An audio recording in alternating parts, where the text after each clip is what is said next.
Hello friends, welcome to my channel Vanshu की मम्मा।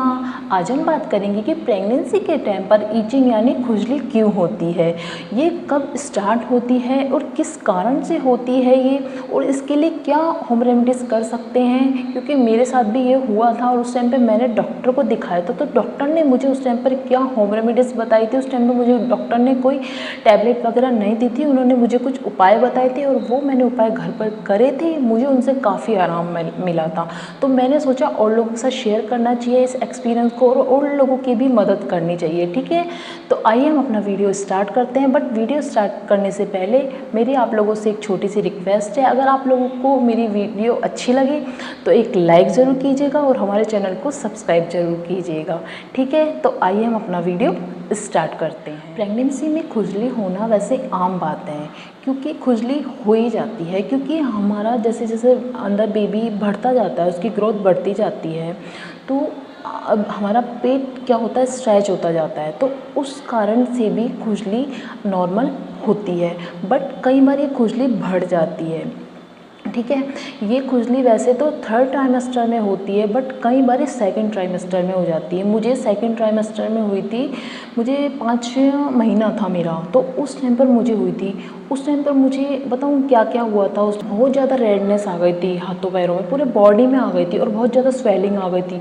और जैसे मैं खुजलती थी ना, तो एकदम रेड रेड हो जाता था और एकदम छोटे छोटे से दाने हो जाते थे। तो उस टाइम पर मैंने डॉक्टर को दिखाया, फिर डॉक्टर ने मुझे जैसे होम रेमेडीज़ बताई, मैं आपको बताऊँगी। बहुत ज़्यादा हेल्प करी उन रेमेडीज़ ने मेरी।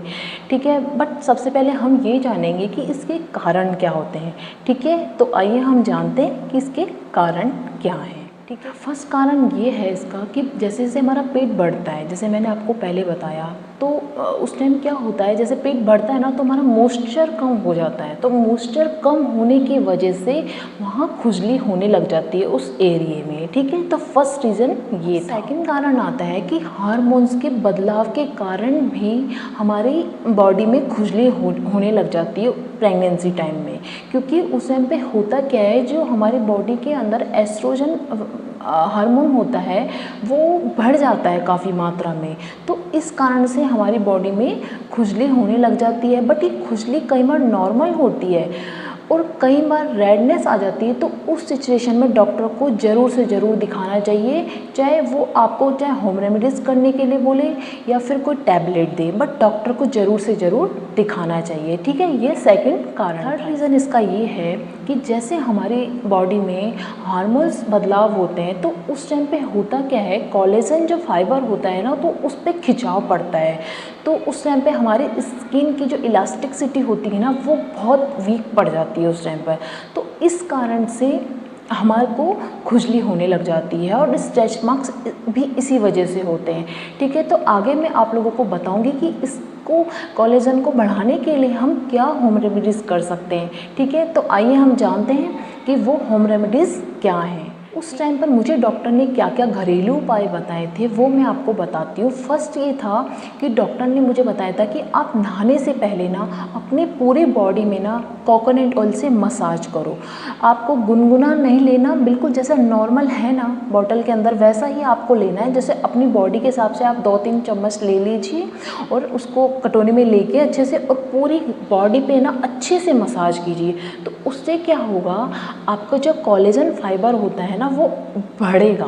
तो आपकी स्किन में जो भी मतलब स्ट्रेच मार्क्स होगा उस टाइम पर, तो वो भी ठीक हो जाएगा टाइम से। क्योंकि उस टाइम पे नए नए उभर रहे होते हैं, मेरे साथ भी ये हुआ था। बट मैंने टाइम पर ध्यान दिया ना, तो सच बता रही हूँ, मुझे इतना आराम मिला, खुजली भी कम हो गई और स्ट्रेच मार्क्स जो रेडनेस आ गई थी ना, इतनी ज़्यादा रेडनेस आ गई थी, रेड रेड से स्ट्रेच मार्क्स हो गए थे उस टाइम पर मेरी बॉडी में। तो मुझे इससे काफ़ी आराम मिला था। ठीक है, फर्स्ट टिप ये। अब सेकंड आता है कि मुझे उस टाइम पर डॉक्टर ने जो भी सॉप आते हैं वो सब मना कर दिए थे। मुझे डॉक्टर ने उस टाइम पर बताया था कि आप इस टाइम पर बेबी सॉप यूज़ कीजिए, क्योंकि बेबी सॉप जो होते हैं उनमें केमिकल नहीं होता। ठीक है, तो आप भी अपने डॉक्टर से वैसे पूछ सकते हैं, बट मैं उस टाइम पर जॉनसन बेबी यूज़ करती थी अपने लिए, तो मुझे उससे भी काफ़ी आराम मिला था। ठीक है, सेकेंड टिप ये। थर्ड टिप आता है कि आपको क्या करना है, नहाने से पहले 2 चम्मच शहद लेना है आपको, और 2 चम्मच गुलाब जल लेना है, और 2 बूंद ग्लिसरीन की लेके अच्छे से इन तीनों को मिक्स करके ना पूरी बॉडी पे लगा लेना है, ओनली 10 मिनट के लिए, ठीक है। और 10 मिनट के बाद आपको ठंडे पानी से, मतलब गुनगुने पानी से नहाना है, ज़्यादा ठंडा पानी नहीं होना चाहिए। अगर मान लो ठंड का टाइम है तो आप थोड़ा गुनगुने पानी से नहा सकते हैं। मैं आपको ये भी नहीं कह रही कि उस टाइम पे आप नॉर्मल पानी से नहाइए, क्योंकि प्रेगनेंसी का ऐसा टाइम होता है तो उस टाइम पर हम ठंडे पानी से तो नहाएंगे नहीं, ठीक है। उस टाइम पर आप गुनगुने पानी से नहा सकते हैं। बट अगर मान लो गर्मी का टाइम है तो आप उस टाइम पर नॉर्मल पानी से नहा लीजिए, इससे भी आपको काफ़ी आराम मिलेगा। मुझे इन सारी जो होम रेमेडीज़ मैं आप लोगों को बता रही हूँ और आगे भी आपको बताती हूँ मैं, तो मुझे इनसे काफ़ी हेल्प मिली थी और मुझे कोई मेडिसिन लेने की ज़रूरत ही नहीं पड़ी। 4 टिप आता है कि आपको क्या करना है, नहाने के बाद ना जो भी मॉइस्चराइज़र लगा रहे हो आप, तो उसके अंदर ना 1 से 2 ड्रॉप ना कोकोनट ऑयल की मिलानी है, उसके बाद अपनी बॉडी पर उसको अप्लाई करना है, ठीक है। तो इससे भी आपको काफ़ी आराम मिलेगा, ठीक है। ये 4 टिप। लास्ट टिप आता है कि आपको क्या करना है, नहाने के बाद अगर आपके पास मॉइस्चराइज़र नहीं है उस टाइम पे, तो आप क्या कर सकते हैं, 2 चम्मच एलोवेरा जेल ले लीजिए और उसके अंदर 1 से 2 बूंद कोकोनट ऑयल की मिला लीजिए, उसको अच्छे से मिक्स कर लीजिए। उसको भी आप अगर स्ट्रेच मार्क्स वाली जगह पे लगाओगे या फिर पूरे बॉडी पे भी लगा लोगे ना, तो इससे भी आपको काफ़ी आराम मिलेगा, ठीक है। ये आप लोगों के लिए मेरे कुछ ज़रूर टिप्स थे। अब हम जानेंगे कि प्रेगनेंसी के टाइम पर जो ईचिंग होती है उसको हम होने ही ना दें उस टाइम पर, क्योंकि काफ़ी सारी गलतियां हो जाती हैं। मुझसे भी काफ़ी सारी गलतियां हुई थी, ठीक है। मुझे उस टाइम पर डॉक्टर ने और किन किन बातों का ध्यान रखने के लिए कहा था, मैं आप लोगों को बताती हूँ। उसके लिए कुछ ज़रूर टिप्स हैं, ठीक है। तो आइए हम जानते हैं वो टिप्स क्या हैं। फर्स्ट टिप ये है कि प्रेगनेंसी के पूरे टाइम में आपको गर्म पानी से नहीं नहाना, आपको नॉर्मल पानी से नहाना है, क्योंकि गर्म पानी से ड्राइनेस आ जाती है। और अगर ठंड का टाइम है तो आपको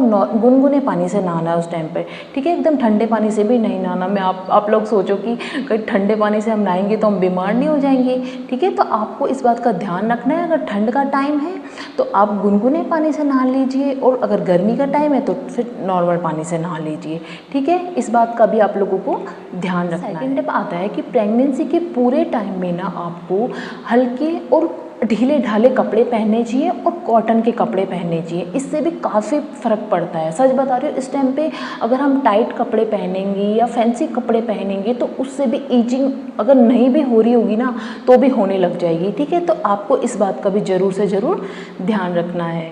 थर्ड टिप आता है कि आपको प्रेगनेंसी के टाइम में 8 से 10 गिलास पानी ज़रूर से ज़रूर पीना है, ठीक है।